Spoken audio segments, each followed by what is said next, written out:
Hello అండి. ఇప్పుడు చెప్పబోయే కథ పేరు గ్రాండ్ పేరెంట్స్. ఈ కథని రచించిన వారు కృష్ణకుమారి గారు. ఇక కథలోకి వెళ్ళిపోతే, ఈ గ్రాండ్ పేరెంట్స్తో చాలా ఇబ్బందిగా ఉన్నదండి అన్న కోడలి మాట చెవిని పడ్డ అన్నపూర్ణయ్య గారి మనసు ఒక్కసారిగా చివుక్కుమంది.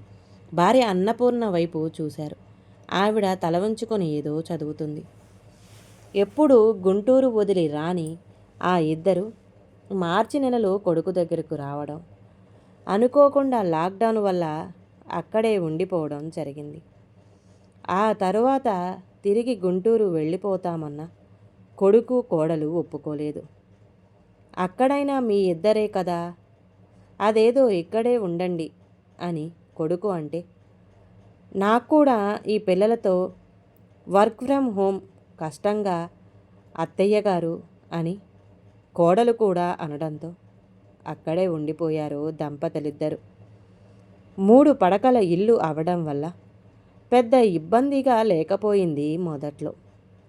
లాక్డౌన్ సడలింపు ఇచ్చిన 2 గంటల వ్యవధిలోనే కొడుకు బజారెళ్ళి కూరలు, అత్యవసరమైన సామాన్లు తేవడం వంటివి చేసేవాడు.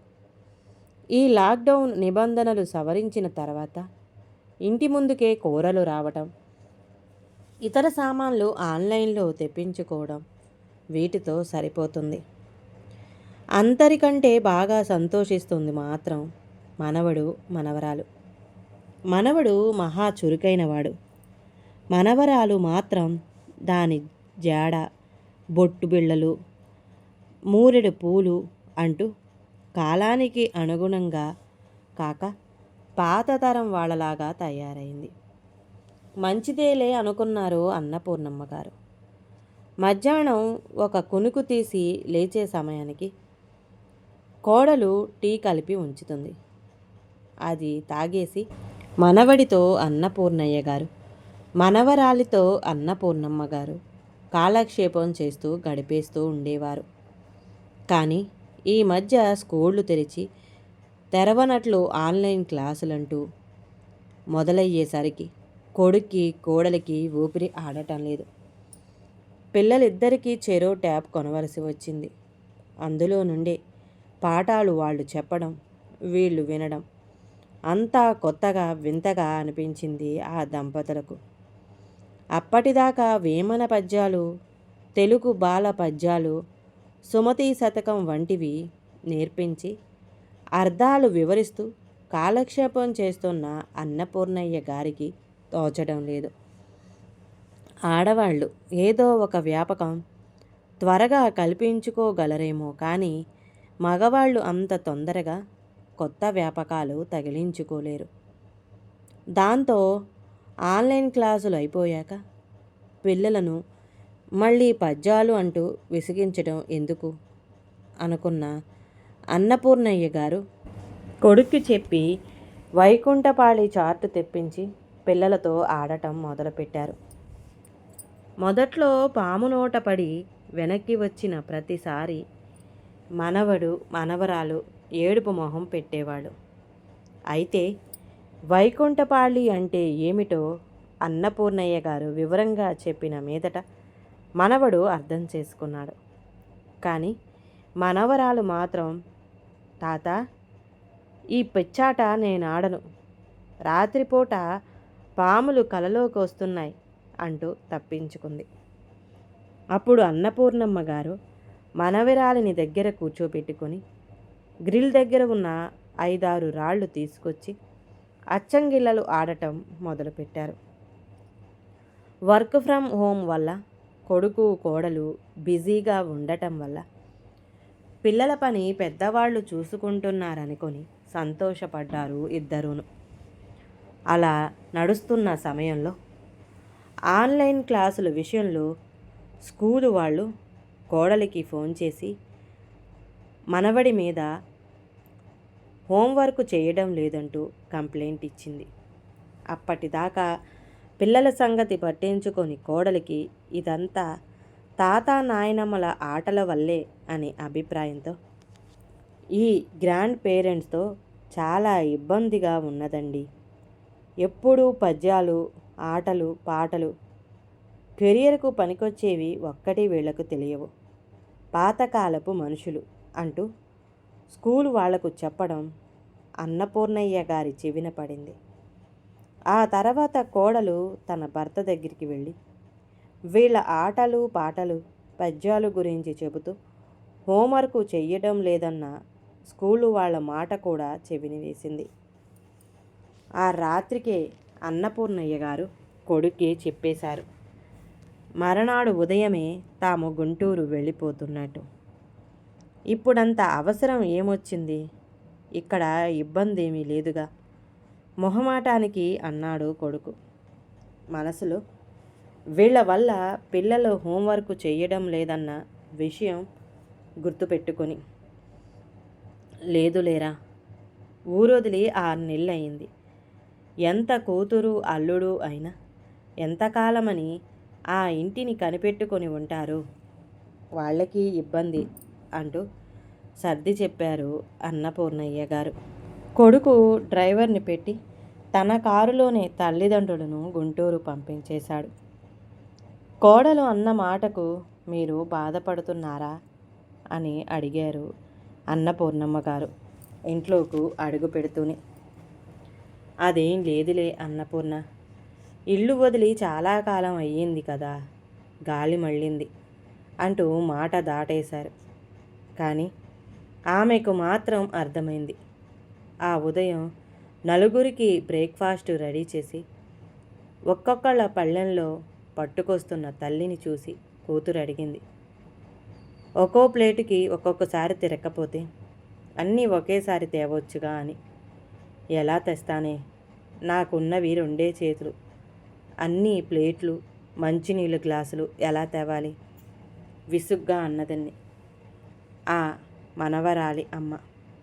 ఎలాగంటే నేను చూపిస్తాను అంటూ తెచ్చిన ప్లేటు కూడా లోపలికి తీసుకువెళ్ళి ప్లేటు మీద ప్లేటు పెట్టుకొని రెండో చేత్తో వాటర్ బాటిల్ తీసుకొచ్చిన కూతుర్ని చూసి, ఈ సర్కస్ ప్లేట్ల వల్ల ప్లేటు పడిపోతే అసహనంగా అన్నది ఆ పిల్ల తల్లి.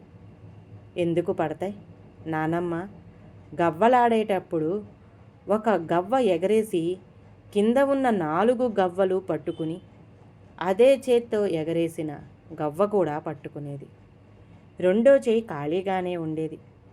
ఆట ఆడటం రావాలి అన్న కూతురి మాటలు విన్న ఆమె ఒక్క క్షణం మాట్లాడలేదు, కూతురి వైపు ఆశ్చర్యంగా చూస్తూ. లాక్డౌన్ వల్ల పూర్తి స్థాయిలో వ్యాపారాలు సాగని కంపెనీలు సిబ్బందిని తగ్గించడం మొదలుపెట్టారు. ఆ దెబ్బ తన దాకా వస్తుందని ఊహించని కొడుకు ఆ రోజు ఉదయం మెయిల్ తెరవగానే కంపెనీ నుండి వచ్చిన మెయిల్ చూసి అవాక్కయ్యాడు. వ్యాపారంలో పూర్తి స్థాయి కార్యక్రమాలు జరగడం లేనందున తన సర్వీసులు తాత్కాలికంగా అవసరం లేదు అన్న ఆ మెయిల్ సారాంశం చదివిన కొడుకు ఒక్కసారిగా కుదేలుడైనాడు. భార్యకు విషయం చెప్పాడు. కోడలు కూడా తన ఉద్యోగం ఎప్పుడు ఊడుతుందో తెలియని పరిస్థితిలో ఉంటే భర్తను ఏమని ఓదారుస్తుంది? ఇంతలో తమ అపార్ట్మెంటు కాలింగ్ బెల్ మోగటంతో కోడలు తలుపు తీయటానికి వెళ్ళింది. ఈ మధ్య ఎవరింటికి ఎవరూ వెళ్ళడం లేదు, రావడం లేదు. మరి ఈ కాలింగ్ బెల్ ఏమిటో అనుకుంటూ తలుపు తీసింది. తమ కింద అపార్ట్మెంటులోని వాళ్ళు నిన్ననే వాళ్ళ అబ్బాయి తమ పిల్లవాడిని ఆటల్లో కొట్టడం, దాని మీద అపార్ట్మెంటు సెక్రటరీకి కంప్లైంట్ ఇవ్వడం జరిగాయి. ఆ నేపథ్యంలో ఆ పిల్లవాడి తల్లిదండ్రులిద్దరూ ఆ పిల్లవాడితో పాటు రావడంతో కోడలు కంగారు పడింది. మళ్ళీ ఏదైనా గొడవ జరిగిందోనేమోనని. లోపలికి రావచ్చా అండి అంటూ మర్యాదగా అడిగేసరికి అన్యమనస్కంగానే దారి ఇచ్చింది కోడలు. వస్తూని ఆ పిల్లవాడి తండ్రి మాస్క్ తీసేసి, మీ అబ్బాయిని కొట్టడం మా వాడి తప్పేనండి, కానీ ఇప్పుడు ప్రత్యేకంగా వచ్చి చెప్పడం ఎందుకంటే, ఇందాక మా వాడు సైకిల్ తొక్కుతూ కింద పడి దెబ్బలు తగిలించుకుంటే మీ వాడు నిన్నటి గొడవ మనసులో పెట్టుకోకుండా మా వాడిని లేపి దెబ్బ తగిలిన చోట కడిగి తులసి ఆకులు నలిపి ఆ రసం పూశాడంట. ఇంత చిన్న వయసులోనే ఆ పిల్లవాడికి అలాంటి మంచి మనసు ఉండటం అనేది తల్లిదండ్రుల సంస్కారం అంటూ నమస్కరించడంతో విస్తపోవడం భార్యాభర్తల వంతైంది. మేము వెళ్ళొస్తామండి అంటూ లేచారు ఆ వచ్చిన వాళ్ళు వెళ్ళిన కాసేపటికి మనవడు ఇంట్లోకి వచ్చాడు. ఏరా, నిన్ను కొట్టినవాడు కింద పడితే లేవదీసి ముందు రాశావా అని అడిగాడు కొడుకు.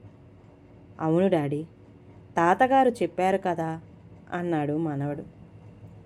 ఏం చెప్పారా అని అడిగాడు తండ్రి.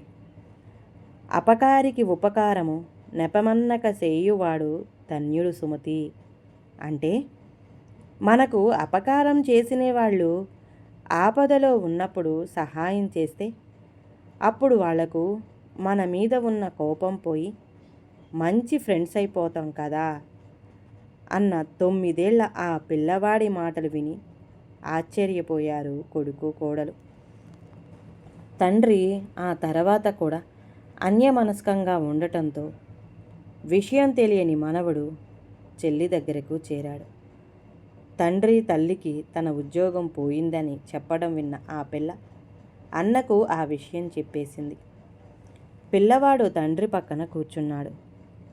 తండ్రి ఎవరితోనో ఫోన్లో తన ఉద్యోగం విషయమై బ్రతిమిలాడటం విన్నాడు. తండ్రి చేతుల్లోని ఫోన్ తీసుకున్నాడు పిల్లవాడు. మాట్లాడుతుంటే మధ్యలో లాగేస్తావేంట్రా, బుద్ధుందా నీకు అని అరిచాడు తండ్రి ఉద్యోగం పోయిందనే బాధలో. డాడీ, నీ చిన్నప్పుడు ఎప్పుడు స్నేక్ అండ్ ల్యాడర్స్ ఆడలేదా? పైకి వెళ్ళే కొద్దీ పెద్ద స్నేక్స్ ఉంటాయి, బైట్ చేస్తూనే ఉంటాయి, మళ్ళీ ట్రై చేయాలి. లేడర్స్ ఉంటాయి డాడీ, విన్ పాయింట్ చేరే వరకు ఆట ఆడుతూనే ఉండాలి, మధ్యలో ఆట ఆపేయకూడదు డాడీ అన్న కొడుకు మాటలు విన్న ఆ పిల్ల వాడి తల్లిదండ్రులు పెద్దవాళ్లను తొందరపడి పంపేశామా అనుకున్నారు.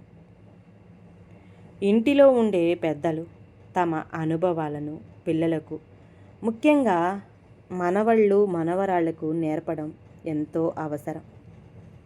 ఆనాటి ఆటలు కాలక్షేపం ఆటలు కావు, జీవితాన్ని నేర్పే ఆటలు. వాళ్లతో ఆడాలి, ఆ ఆటలను జీవితానికి అన్వయించుకోవడం నేర్పాలి. ఈ కథ కనుక నచ్చితే ప్లీజ్ అండి లైక్ చేయండి, అలాగే ఛానల్ని సబ్స్క్రైబ్ చేసుకోవటం మాత్రం మర్చిపోమాకండి. మీ విలువైన అభిప్రాయాన్ని కామెంట్ బాక్స్లో కామెంట్ చేయండి. అందరికీ ధన్యవాదాలండి.